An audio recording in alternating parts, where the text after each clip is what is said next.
most disturbing videos on the internet today. Let's dive in. Is there a connection between the vast underground city recently found under the Khafre pyramid and Nagas, the reptile-like beings? Okay, I know what you're thinking. Nagas are mentioned in ancient Indian texts. Why would you relate them to the Egyptians? If you enter the tomb of Seti I in Egypt, you will see this on the right wall. A 5-headed snake guarding a figure, and this figure is resting on the snake's body. And this is from ancient India. The exact same detail. A 5-headed snake guarding a figure, and this figure is resting on the snake's body. How can this be a mere coincidence? People have damaged this wall, so let me recreate this using technology. You can even see water droplets and a crocodile in this 3,300-year-old painting. And you can see the exact same detail in ancient Hindu carvings. You can see water and crocodile-like animals because the deity is sleeping in the sea of milk. So ask yourself if this could be a mere coincidence. Is there a connection between the... I wonder if the Nagas are part of the Draconian Federation. There are definitely things that are still to be discovered. You know, when people hear the name pyramids, they think of Egypt immediately. But Egypt has got about 140 pyramids, and we have pretty much found them all. Peru has thousands of pyramids. There are so many pyramids out there that are still completely untouched. There are definitely things that are... I believe America has the most. I mean, can you imagine what could be waiting to be discovered inside a potentially 27,000-year-old chamber? It would literally rewrite history and be arguably the greatest archaeological discoveries of all time. So enough discussion and debate already. Let's send archaeologists to go digging so we can find out exactly what it is. I mean, can you imagine what could be waiting to be discovered? We need more LiDAR scans at least. If you're enjoying this video, be sure to hit that like and subscribe button because we do these videos every single day. And I'd love to see you tomorrow. So let's get straight back into the action. If you thought I didn't have an excellent specimen for you today, think again. Feast your eyes on this blue fluorite with a purple phantom. What an excellent name. Purple Phantom. Whoa. It's just injected with grape Kool-Aid. Doesn't it look like it? Definitely grape flavored. When you shine the light through it, you can just see the clusters of color.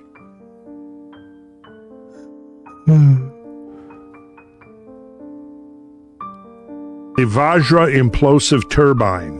The Vajra implosive turbine. The Vajra is... What the hell is that? I was afraid you were going to ask me. Well, the Vajra was Indra's weapon. Who? Indra. Who's Indra?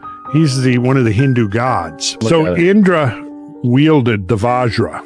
That was the source of his power. When was Indra around? Well, I mean, he's mythical, so Indra is the king of the Devas, godlike deities, and Svarga, heaven, in Hinduism. He's associated with the sky, lightning, weather, thunder, storms, rains, river flows, and war. Or you might say an ancient Hindu thunderstorm generator. The Vajra is a legendary and ritualistic weapon, symbolizing the properties of a diamond and a thunderbolt. Well, they call it a weapon, yes. Note again that Indra is the god of lightning and thunderstorms. That might be a clue right there. But it was a source of power. Right. For Indra. The Vajra implosive turbine. Where are they channeling with these Vajras throwing lightning bolts? I'd actually never heard about any of the odd edifices and symbolism to be found at the Hoover Dam until I actually happened to visit there myself about 3 years ago and saw the 2 giant angel statues and the star map and zodiac made out of stonework on the ground. I instantly knew it was something I was going to have to go home and look into some more. The elements of Freemasonic symbolism, the idea of there being some sort of false flag attack planned, how the destruction of the dam appears to be portrayed on one of the U.S. bills, and things like the fact that the shape of the dam is almost identical to the throne that Madonna sat on in her infamous Illuminati Super Bowl performance there, where it shows Alcyone of the constellation Pleiades. On the movie Pixels, there's a somewhat random line from someone mentioning the, quote, pyramid hidden under the Hoover Dam. And then, of course, there's the movie Transformers showing the Allspark being hidden in a secret facility under the dam. But okay, a Stargate. What does that even really mean? Especially if we're not talking about the sort of, ancient aliens type technological device we're talking about Stargates here in the context of witchcraft and the occult.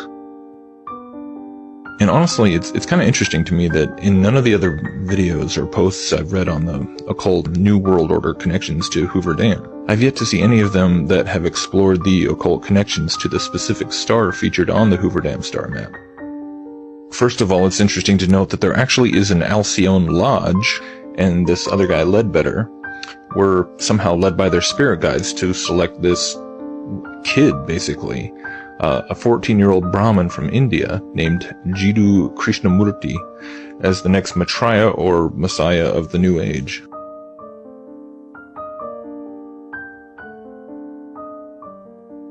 And this guy, Krishnamurti, went by the name of, you guessed it, Alcyone. And he wrote a book called At the Feet of the Master, which he openly claimed were not his own words, but the words of the master who taught him. Now, when examining the monument erected to supposedly commemorate the men who died in the construction of Hoover Dam, many people have spent a lot of time trying to tease out esoteric meaning from the rather Egyptian-looking figure there, and what perhaps is being represented by the water and the sun and everything else. And it's real easy to get lost in the minutia of all of that, but that type of message from the whole basic theme of sacrifice itself in the inscription. But when you step back and just look at everything that was chosen to be incorporated into a memorial, then it's really just bizarre. Is the context and the concept through which I believe that the Hoover Dam and all the weird occult imagery and references to stars and angels and weird-looking portal designs in the floors and everything else makes the most sense to be interpreted through.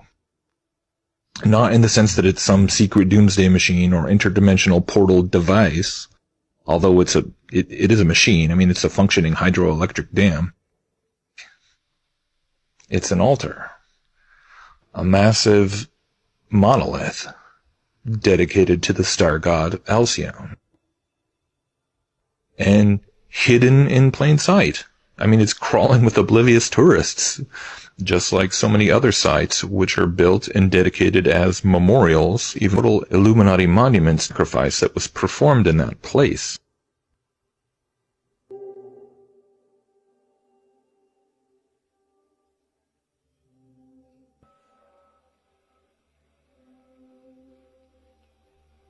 I'd actually never heard about any of the odd edifices.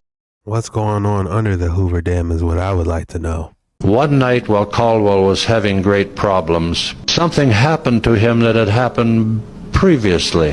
His police dog stood up and wagged its tail, and through the door there came an alien without opening the door. He said, "On your desk there, I see you're trying to work out a petrochemical formula. I'll tell you what your problem is, and also I'll tell you what your carburation problem is, and then you can cover it up again." They talked for quite a while, and the dog did not bite him, did not growl. That man was to appear again twice to Caldwell to help him with the final design of the round-wing plane, which America and Canada and Britain spent all their wartime years there and before and after building. I don't know what to leave out and what to put in. But one day, in 1941, a craft came out of the sky in the hidden valley in the northwest where they were now being built. They moved the manufacturing from Dayton, Ohio to Los Alamos to a hidden valley in the northwest. And in that valley where the final product was being built in 1941, a craft came out of the sky and a stranger stepped out with a 5-pound package under his arm and he said, "I want to see Mr. Caldwell." He said, "We've watched you for a long time." I don't know whether I should tell you people what planet it is because you might walk out on me. He said, "We've watched you for a long time and we think now it's time that you had the anti-gravity motor and forget about your jet motor."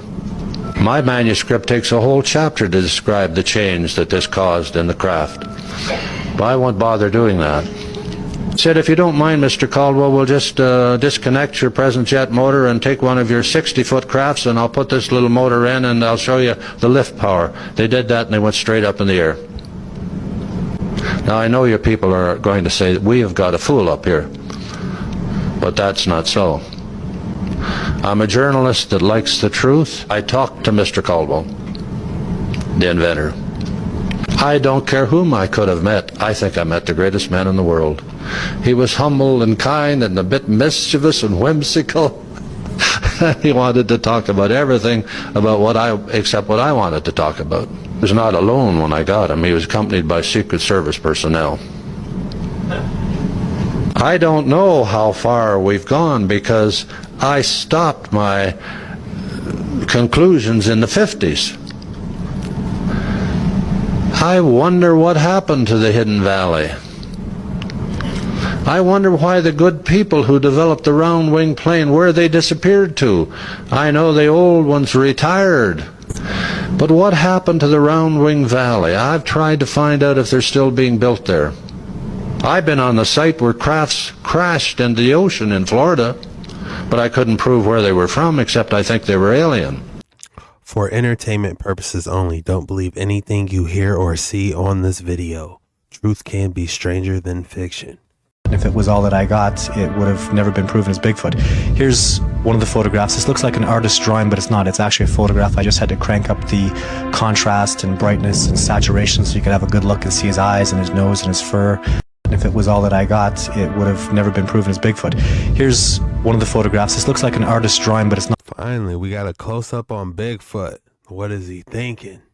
I challenge NASA, JPL, Story Musgrave, astronauts, and especially James Hoberg to debate me.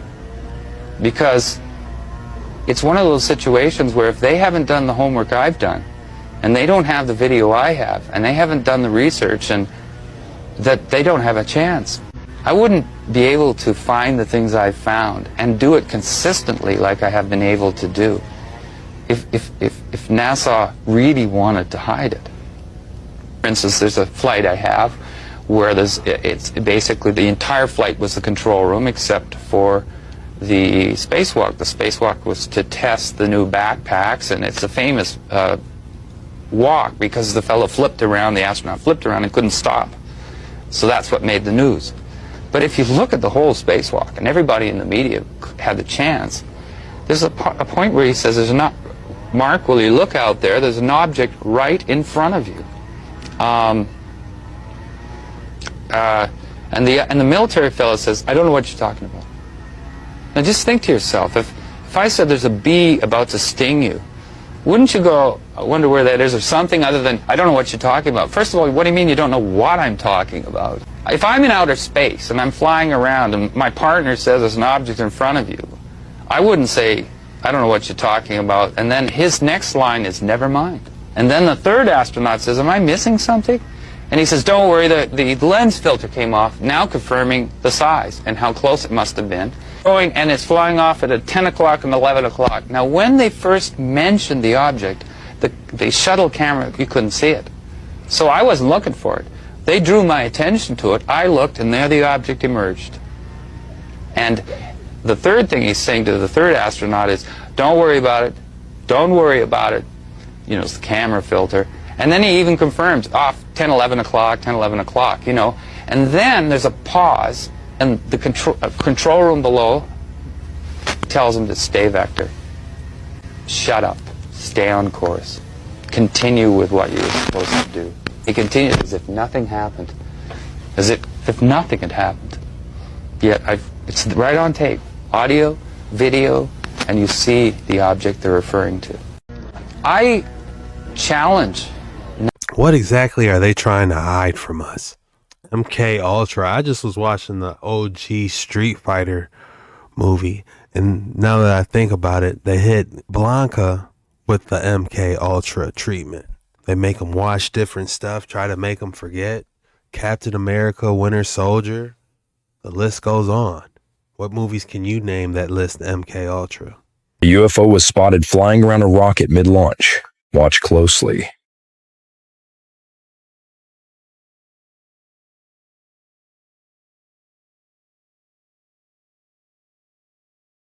If it wasn't one of ours, then who's monitoring our missions and why? Because I think that in that instance, it could be us, because they're disarming it. They don't want any harm to come. A recent study published in the Proceedings of the National Academy of Sciences reveals that an ancient, now lost branch of the Nile once flowed near the Giza Plateau. Pollen analysis confirms that this waterway played a crucial role in pyramid construction by enabling the transport of massive stone blocks. A recent study published in the Proceedings... I'm not buying it. The giants carried them, and they used frequency and vibration. Russian military uncover a UFO. This film footage certainly seems to depict interest by Russian military personnel in the object that is seen sticking out of the ground. Soldiers, officers, and civilian-clothed agents are deployed around the site, and they appear to be both guarding and examining the object. This is what we found on one of the 4 reels of film obtained in Russia.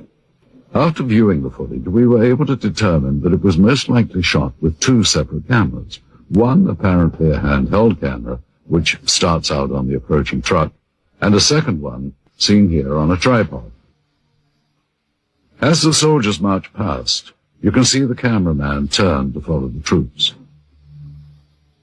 Here we cut to the other angle, the point of view from the tripod camera. And here you see the handheld camera as the truck pulls up. Both cameras change vantage points several times during the film, as if to get better views, or perhaps under orders of a superior. From this angle, we see yet more troops arrive. And here you see the man who is probably the head KGB agent directing the cameraman to point his camera toward the disc. A total of almost 1,200 feet of negative were recovered just on this crash site. It is possible that more film was shot, but this is all that we were able to obtain. None of this film depicts the removal of the disc itself, and at no point do we see inside the object. From this angle, we do see the handheld camera shooting behind or inside the disc. However, that footage, if it was, in fact, ever shot, was not included in the cans of film we acquired. We can only speculate that it may still be at large. We must also speculate on how the object ended up here. Based on information from Vereshchagin's book and what we can see in this footage, we have created this computer-animated version of how researchers believe the crash may have occurred. The questions then become, where did this object come from and how did it come to crash here? And more importantly, what has happened to it since? I feel like we would see more trees. There's a couple trees laid out, but I almost would feel like we'll see more in some type of impact crater is what I'm looking for. So I don't know about this one. Apparently, we were all copper-based. All of our physiology was based on copper. We were all blue bloods. Okay? We were all royalty. In fact, we still are. It's just that our physiology is not working the same. And the reason it isn't is apparently because of a nuclear war that occurred here. One of the nuclear wars that occurred here. Now, why Earth? Well, number one, it's a really beautiful place. Okay? It's not the only planet that has water. And when you listen to the scientists talking about, the different moons that have water on them, you got to ask yourself this: where did the water come from? If you have a moon that has no atmosphere, how did the water get there? Because it wasn't always there. It wasn't always like that. It had atmosphere. They were moved. Even Earth was moved from its rotation twice. And there's a possibility, if it's able to happen, I talked with Jay-Z, that they want to do it again. The flood of Noah, okay, was a moving of the planet from its original orbit. That's what caused it. Okay, we're talking about huge motherships that just hook a little chain to the planet and just move it. Okay, they have this technology, but that's what it is. It's technology. Okay, apparently we can do these things with our own minds if we're disciplined enough and we're clearly focused on our intent. And but talking with Jay-Z, that is exactly what Ramtha apparently has been teaching you. What is Jay-Z doing there? What is going on here? Okay, to remember who we originally were before we fell into time and fell into physicality. And so I will read this. In your linear time of third density measurement of 439,231 rotations ago, war on a grave scale occurred in your solar system. This aggression occurred against those on your worlds that included not only you Terrans, but also those of Nibiru. This invasion of your system by Orion was led by a queen named Suti. This war was destructive on many levels and frequencies of physicality. We will focus tonight on your Terran physical form. It matters little to those who hear you, Alex, who do not listen. Please share this regardless of any emotional return to you in challenge. When your science truly removes their bigotry, they will discover of the wisdom of it. The last great conflict was very harmful to your physical form. Many weapons of destruction, many of atom splitting have been used, which means nuclear weapons. This is the reason for most of your Terran skin tones. We shall explain. Orion was and is most interested in the females of your race because of the procreation, reproductive, and genetic strengths. We want to share the fact that much of your Terran history has been misleading in its truth by those who eventually conquered in control of your solar system. Nibiru won, but only a short battle, before they and other outposts were forced to leave your solar system because of genetic damage. Your original races were green skin. This we know because of large copper traces in your Terran 22 blood types. Also, the pituitary and thyroid were fully functional. The genetic damage to these organs was caused by radioactivity in air and all things of contact. The air was like this for a long time. It caused the genetic memory of these organs to be closed and almost atrophied.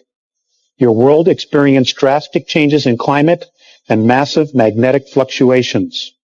Your different skin tones, spraces, are a result of an edema damage to your blood. It was then necessary for survival to create self-sufficient and contained environmental habitats, both above and below the earth. Now, folks, this is what the Garden of Eden was. It was an artificially created environmental habitat. Okay, it's like like what Richard Hoagland's been talking about. You take a dome city, you build this dome, and then you terraform it underneath it. It's exactly what these were. Let's see, where was I? This is getting crazy. Where the Earth's rotation is getting dragged, changing, making a flood. Where we're in this dome for entertainment purposes only. What disturbing theories is going on here? Much of the fossilization of your Terran remnants is caused by this radiation of your planet. Your system contained 3 suns at the time. Only 2 remain.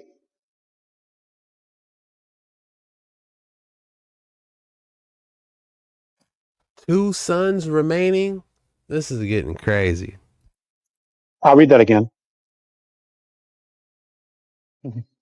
Your system contained 3 suns at the time. Only 2 remain. Write it down. Write it down. It's a question. Your physicality, your physicality in its original form contained a great balance of zinc, copper, magnesium, and iron. Your true blood color was green, like your chlorophyll. Absolutely disturbing theories. I wonder where he finds this stuff. If you made it this far, go ahead and drop MK Ultra as the code word. Today's code word is MK Ultra. And I just want to thank you for making it this far in the video. Your support means the world to me. And I just want to say thank you. This was the most disturbing videos on the internet today. See you tomorrow.